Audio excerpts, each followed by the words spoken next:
Hola a todos y sean muy bienvenidos a Más Allá de las Finanzas, un podcast de Impact Finance.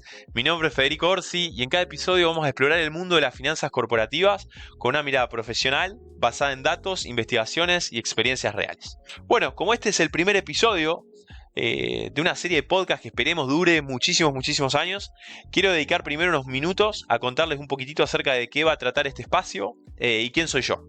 Más Allá de las Finanzas es un espacio donde vamos a tratar temas de finanzas corporativas. La realidad es que hacía muchísimo tiempo que quería desarrollar este espacio. Y bueno, finalmente acá estamos comenzando con esta serie de episodios donde vamos a estar tratando un montón de temas recontra importantes e interesantes, como por ejemplo cómo invertir, cómo crear valor corporativo, cómo se financian las empresas, cómo se evalúan el riesgo, cómo se analizan proyectos, cómo funcionan los mercados, qué es lo que hace que las empresas valgan lo que valgan. Eh, Notamos que en este mundillo de los podcasts, de Twitter, de los cursos, la gran cantidad, la gran mayoría de las temáticas que se desarrollan están referidas a las finanzas de mercados, ¿no? A cómo viene el dólar, la macroeconomía, las noticias, las acciones, los bonos, las inversiones, todos temas obviamente súper importantes, pero notamos que hay un hueco referido al desarrollo de temáticas de finanzas corporativas, y ahí es donde nosotros entramos.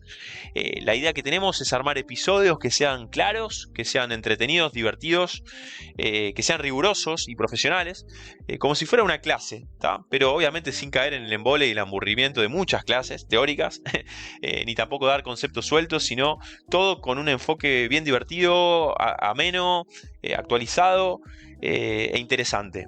¿Y este podcast para quién es? La realidad es que para cualquier persona que tenga interés en cómo funcionan de verdad las finanzas de las empresas. Nos pueden escuchar emprendedores, inversores, profesionales, estudiantes. La realidad es que no se necesita ningún tipo de conocimiento previo, sino simplemente ganas de aprender y de actualizarse en todos estos temas que nada, a mí me apasionan y a todo mi equipo también, y que queremos nada, explayarnos y desarrollarlos. También estos episodios, la idea es que lo pueden escuchar donde quieran, no es que tienen que estar concentrados escuchándonos, sino que pueden estar paseando el perro, caminando, entrenando, manejando el auto. ¿Y con qué es lo que se van a encontrar? Con un montón de datos, ¿no? Datos concretos, papers, vamos a discutir estadísticas, libros, benchmarks, historias reales de empresas, y toda la experiencia, digamos, que nosotros venimos desarrollando también y trabajamos de esto, ¿no? En Impact Finance. Eh, los episodios van a durar entre 20 y 30 minutitos. La idea es también cada 3 o 4 semanas lanzar nuevos capítulos. Y bueno, los primeros episodios los voy a estar conduciendo yo, pero con la intención de que también los otros miembros de Impactio Finance puedan hacerlo, y también ir trayendo distintos invitados especiales, cuando obviamente las temáticas, las conversaciones y la experiencia lo enriquezcan. Les cuento también más un poquito acerca de mí. Yo soy Federico Orsi, soy CFA. Tengo un máster en finanzas corporativas que estudié en Inglaterra. Soy partner en Impactio Finance y también profesor de finanzas en la Universidad Austral de Rosario. Desde hace ya más de 15 años trabajo asesorando compañías, fondos, startups en todas estas temáticas de evaluación de empresas, M&As y finanzas corporativas, ayudándolas a tomar mejores decisiones. Y es esa experiencia específicamente lo que queremos traer acá a este espacio y compartir con todos ustedes en estos podcasts. Así que gracias por estar allí, desde el otro lado, escuchándonos desde el principio, desde el inicio, en este primer episodio. Y ahora sí, vamos al tema de hoy. En este primer episodio elegimos arrancar por el corazón de todo en las finanzas corporativas: los mercados financieros. Porque la realidad es que cuando hablamos de empresas, de inversiones, de costo de capital, de evaluaciones, de riesgo, pero todo arranca y se decide en los mercados. Ahí es donde se asigna el capital, donde se fijan precios, donde se reparte el riesgo entre los distintos jugadores. Y si no entendemos esto, tampoco vamos a poder nunca entender por qué las empresas crecen, por qué otras no consiguen el financiamiento, por qué proyectos que parecían buenos, ¿no? O parecían rentables terminan fracasando. Así que bueno, esta es la temática del día de hoy: entender bien por qué son y cómo funcionan los mercados financieros y toda su evolución histórica. La estructura del podcast que vamos a tener hoy: vamos a arrancar primero hablando de qué son los mercados en general, pasando después a la especificidad de los mercados financieros, que no son más que un tipo de mercado donde lo que se negocia y se transacciona es la plata. Después vamos a desarrollar la evolución histórica de los mercados financieros, arrancando desde los bancos, en la Italia del Renacimiento, con los Medici, creando los primeros bancos, pasando luego a las bolsas y los mercados que surgen en Ámsterdam, en Brujas, en el siglo XVII, y que fueron muy utilizados para empezar a financiar acciones y expediciones a lo largo de los distintos continentes y los nuevos mundos, y para llegar finalmente a la última evolución de los mercados financieros, que son las DeFi o las finanzas descentralizadas, que surgen específicamente a partir del año 2008-2009, y que realmente son una innovación muy muy copada para todo lo que tiene que ver con el desarrollo de los mercados financieros. Al final obviamente le voy a dar mi opinión personal sobre hacia dónde creo que va todo esto y por qué pienso que estos tres canales en realidad no compiten sino que son complementarios, pero bueno, nada, no quiero spoilear nada de esto, les pido que se queden hasta el final para un episodio que va a estar lleno de datos, de historia y de ejemplos prácticos. Así que arranquemos.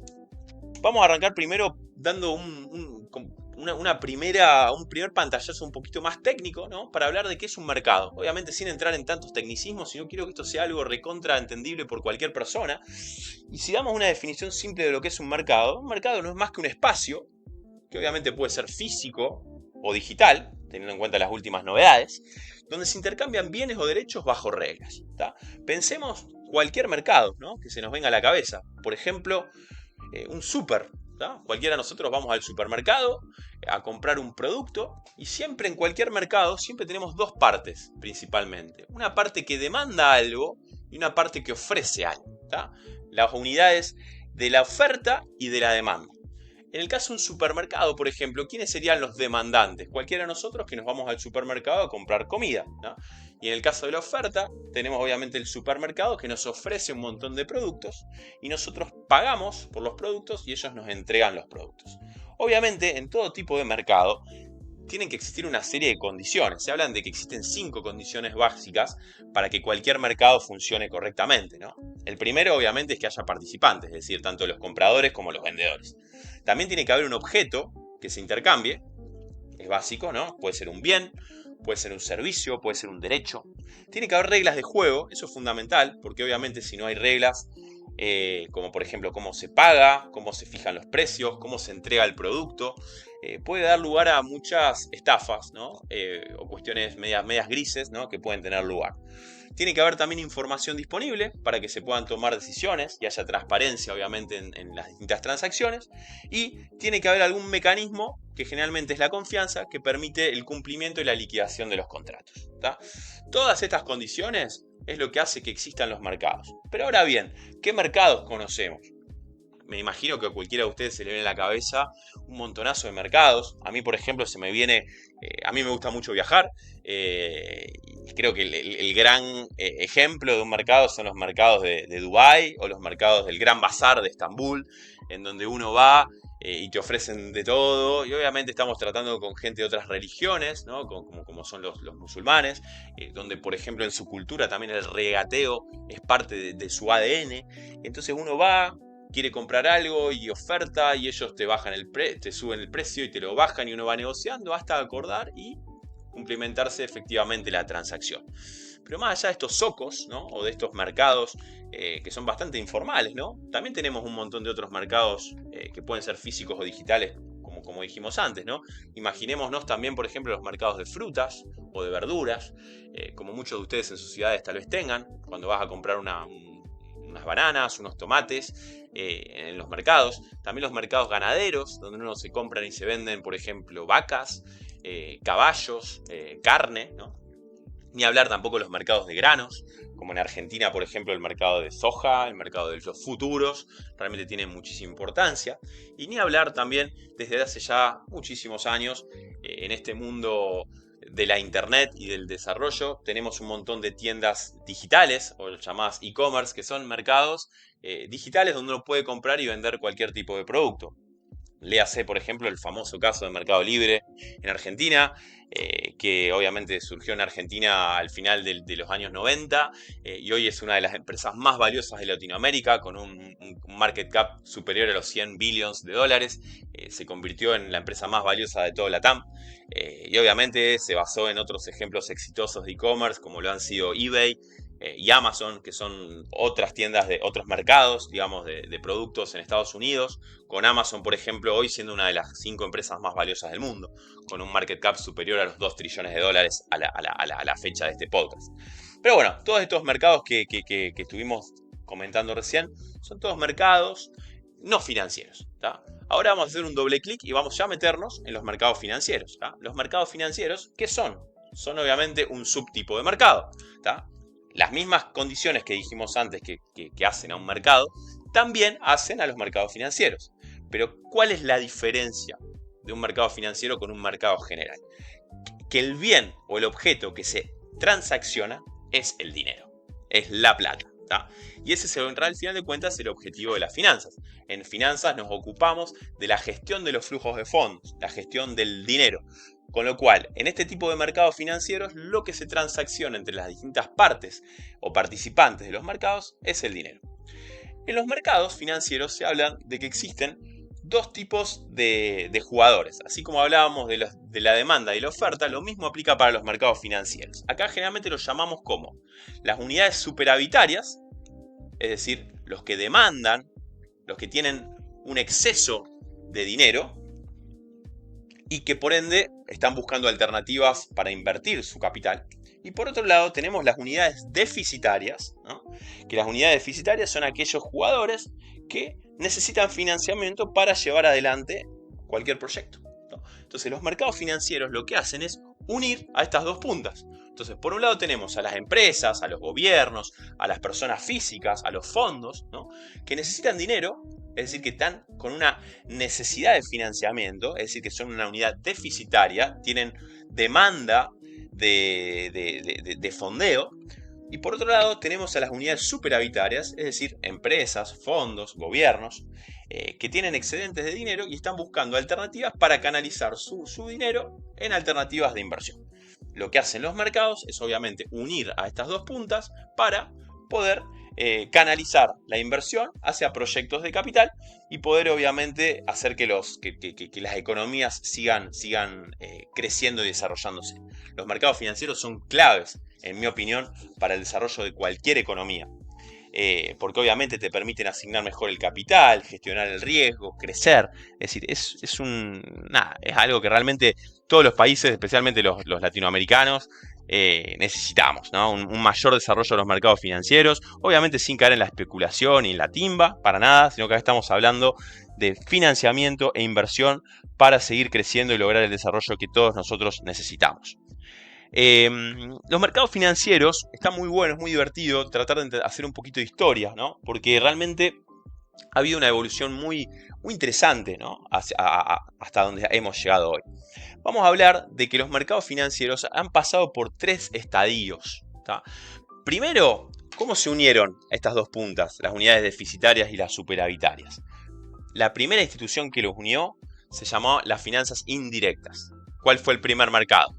Me imagino que se imaginarán. Los bancos. ¿tá? Los bancos fueron los primeros intermediarios que lograron unir estas dos puntas dentro de los mercados financieros. Después, ahora vamos a entrar un poquito más en detalle en los bancos y en las otras dos que vamos a desarrollar. Pero para hacer primero una introducción, después surgieron en el siglo XVII las que se conocen como las finanzas directas, que son las bolsas y los mercados. Es decir, primero pasamos de los bancos como la intermediación entre las dos puntas, a los mercados y las bolsas, con un mecanismo bastante más directo, ¿no? Sin tanta intermediación. Pero bueno, como todo también tiene sus pros y sus contras, y llevó a que ya en la década de los 2000 surgiera lo que se conoce como las finanzas descentralizadas, en inglés se conocen como las DeFi, las Decentralized Finance o las finanzas P2P, peer-to-peer, persona a persona, donde con la tecnología blockchain se elimina casi completamente la intermediación. Así que bueno, dicho esto, habiendo hecho la introducción a los mercados financieros, si les parece vamos a empezar a desarrollar un poquito más en detalle cada uno de los 3 ámbitos financieros que estuvimos diciendo. Comencemos, si les parece, primero por los bancos. ¿Qué son los bancos? Los bancos no son más que un intermediario que surgió en el final de la Edad Media. ¿tá? Los bancos tienen una historia muy interesante en la zona de Italia, ¿no? con grandes familias como por ejemplo los Medici. ¿tá? Los Medici en Florencia, en Venecia, en una época donde ya habían terminado las cruzadas, en una época donde el feudalismo también ya lo estaban empezando a dejar de lado y empezaron a surgir los burgos, las burguesías, un auge muy fuerte del comercio entre distintas partes de Europa, y ni hablar de que faltaba poquito para que se descubra un nuevo mundo. En esta época de florecimiento y de auge del comercio en la Italia, un personaje llamado Giovanni de Medici fundó el famoso Banco Medici en 1397, que se convirtió en el banquero oficial de los papas, ¿tá? Generando una gran fortuna.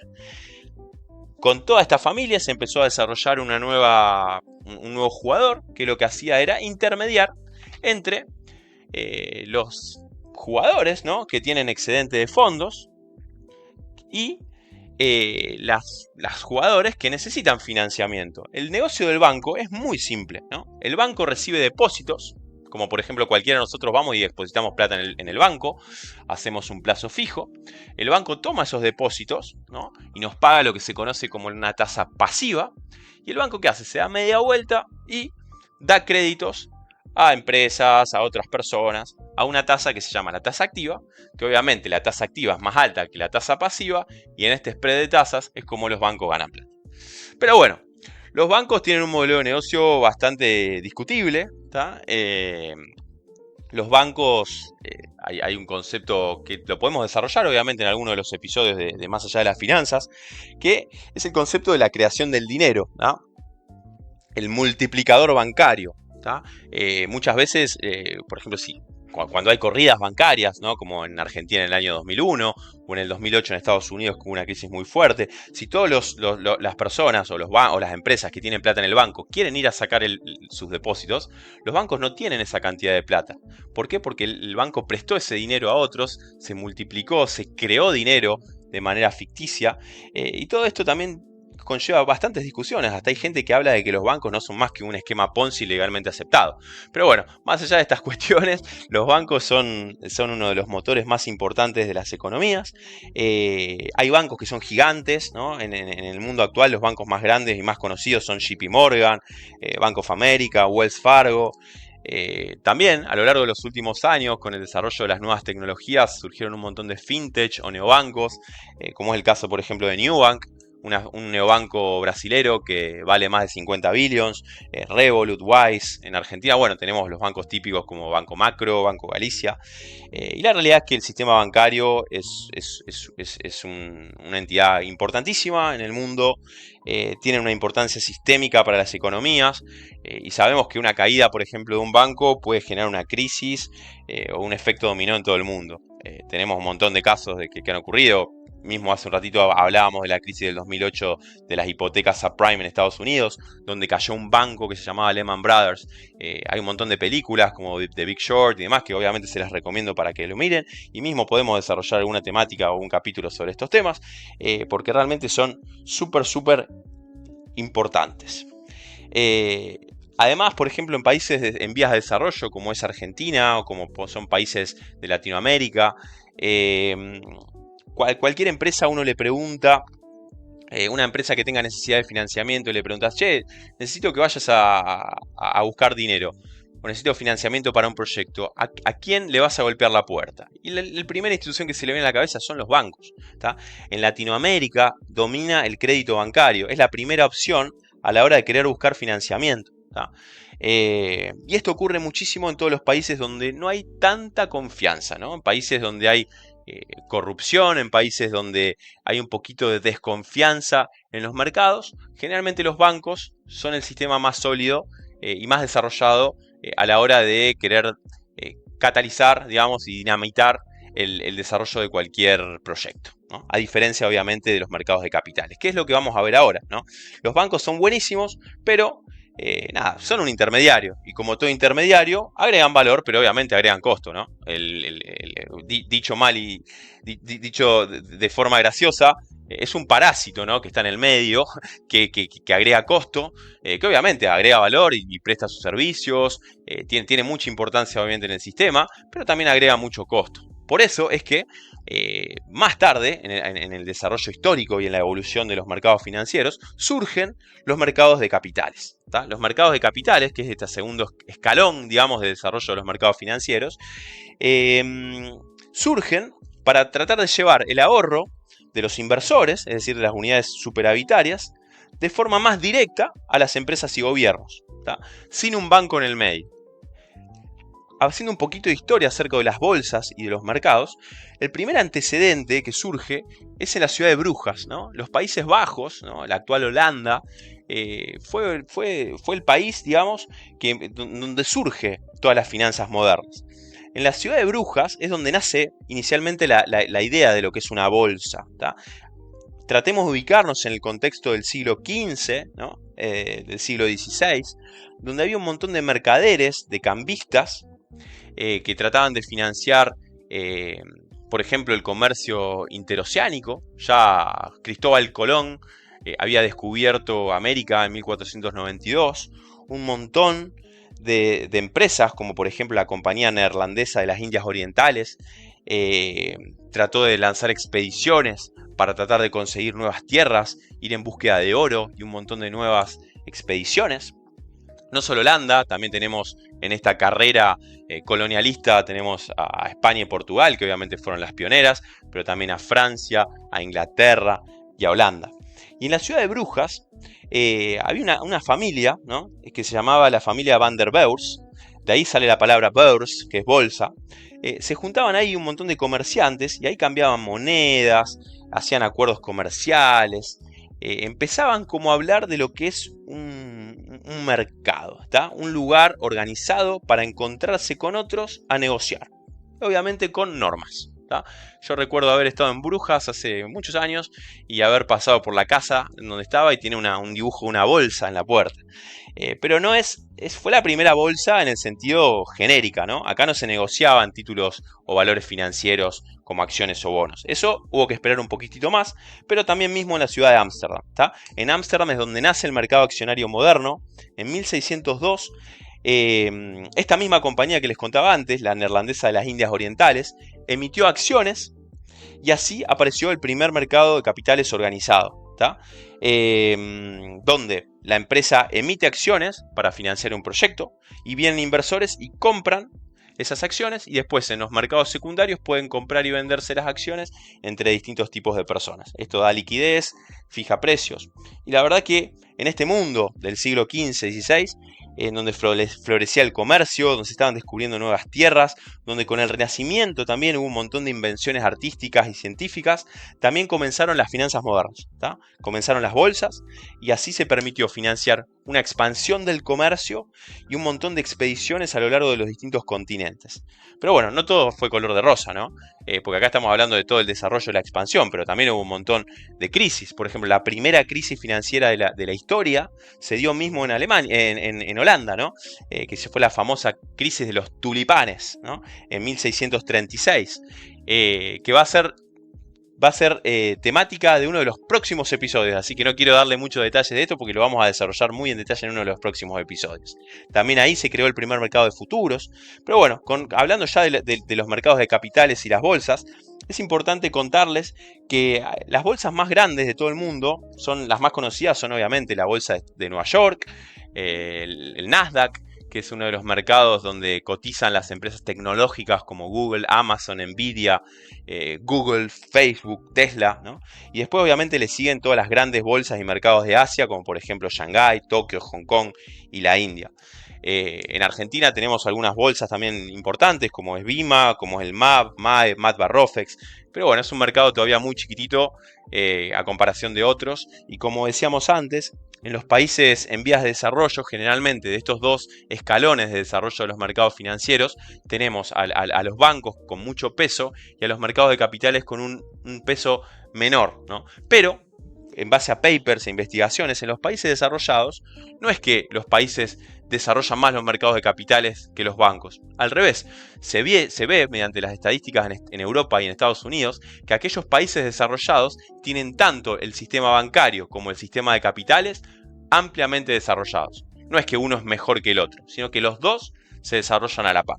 lo cual está buenísimo porque son igualmente importantes a la hora de querer buscar el desarrollo de las economías. Y ahora vamos a pasar al tercer escalón del desarrollo de los mercados financieros, que a mí, en mi opinión, este es el que más me divierte. Yo soy un tipo joven, me gusta mucho todas estas temáticas innovadoras y divertidas, que es todo lo que tiene que ver con las finanzas descentralizadas, las famosas llamadas DeFi en inglés. Es el tercer escalón que logra unir a las unidades deficitarias y las unidades deficitarias, superavitarias y deficitarias en los mercados financieros.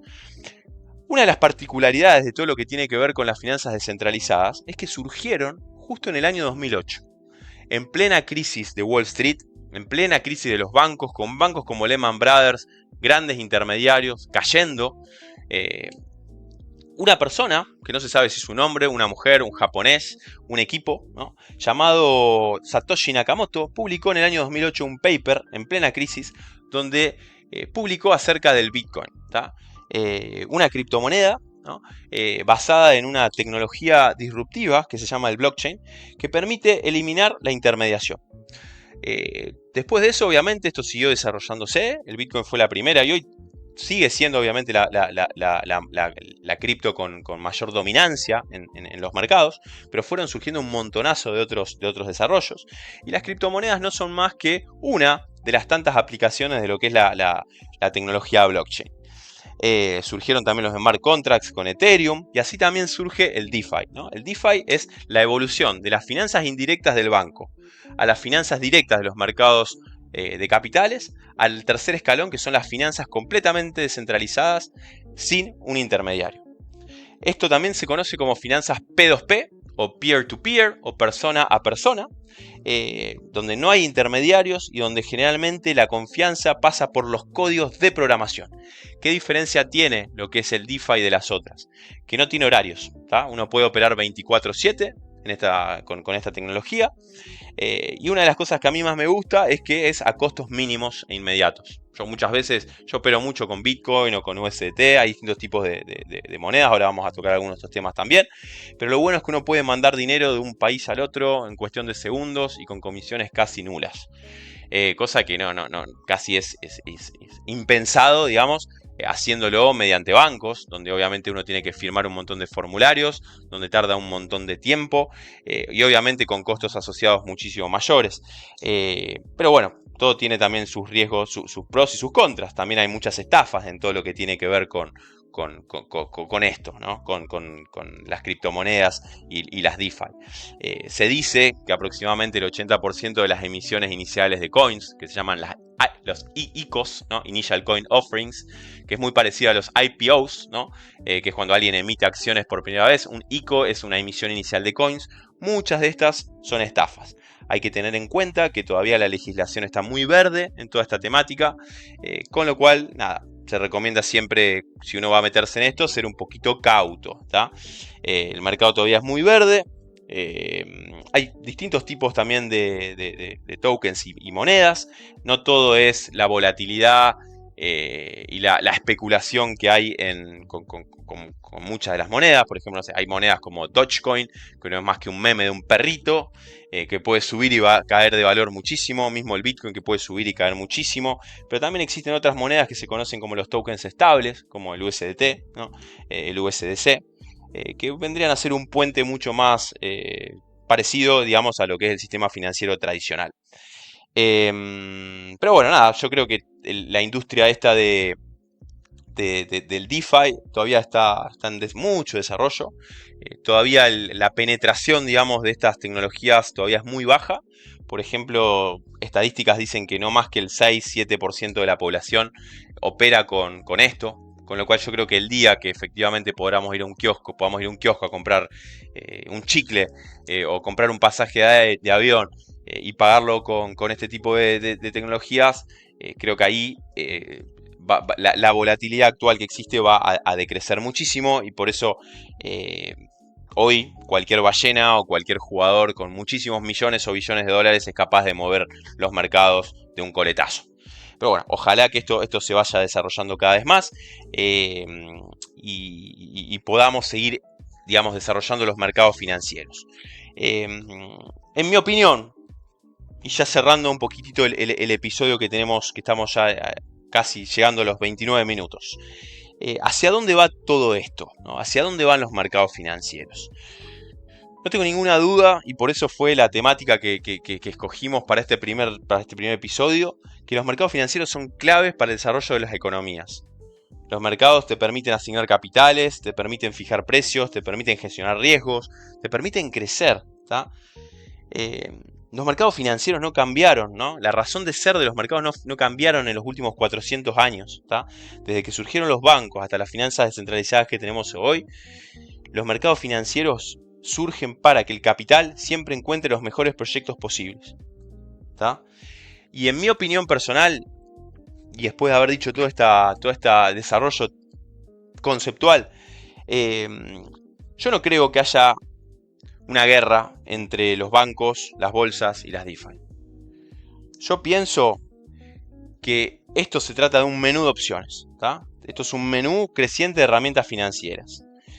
Y cuando un inversor o una empresa tenga excedente de fondos o tenga necesidad de fondos, agarra el menú y elige cuál de los caminos o de los condimentos es el que mejor resuelve su necesidad de capital, según su apetito de riesgo, según su velocidad que necesita, según su capital. Por ejemplo, personas más tradicionales o empresas que quieren más estabilidad, que quieren una relación relacional, que quieren, no sé, certidumbre y un poquito más de confianza, perfecto, elegís hacer tu operación por el banco. Otros jugadores que quieren un poco más de transparencia, que quieren más liquidez, más rapidez, tranquilamente pueden ir por los mercados de capitales. Y por último, cualquier persona, inversor, empresa, que quiera liquidez programable, que quiera una liquidación instantánea, que quiera bajos costos, puede escoger llevar adelante su operación utilizando las DeFi. Yo considero que el futuro no es o lo uno o lo otro, sino que esto va a ser una elección de un combo óptimo según el problema. Y no solo se trata de la tecnología que usamos, sino de cómo emplear todo lo que tenemos a nuestra disposición para poder seguir creando valor corporativo. Las finanzas, así como el mundo, está creciendo, está innovando, se está desarrollando, y las finanzas obviamente no se quedan atrás. Así que mi recomendación personal es que todos nosotros sigamos capacitándonos en estos temas, que estemos a la vanguardia de todas estas innovaciones en materia financiera, porque al mundo, así como todo, las finanzas también están cambiando, se están desarrollando, y tenemos que estar al tanto de las distintas alternativas que tenemos cuando queremos financiar un proyecto o queremos invertir nuestro dinero. Así que sepamos que existen estos tres caminos, los bancos, las bolsas y el DeFi, cada una con sus pros y sus contras, cada una, en mi opinión, no viniendo a desterrar a las otras, sino a generar un menú de alternativas donde cada uno de nosotros podemos elegir con cuál queremos trabajar. Así que bueno, esto fue Más Allá de las Finanzas, un podcast de Impactio Finance. Personalmente les quiero agradecer de corazón por haberme acompañado en este primer capítulo, en esta temática súper importante, súper interesante en mi opinión, para entender el mundo actual, el mundo de las finanzas, como es el desarrollo de los mercados financieros.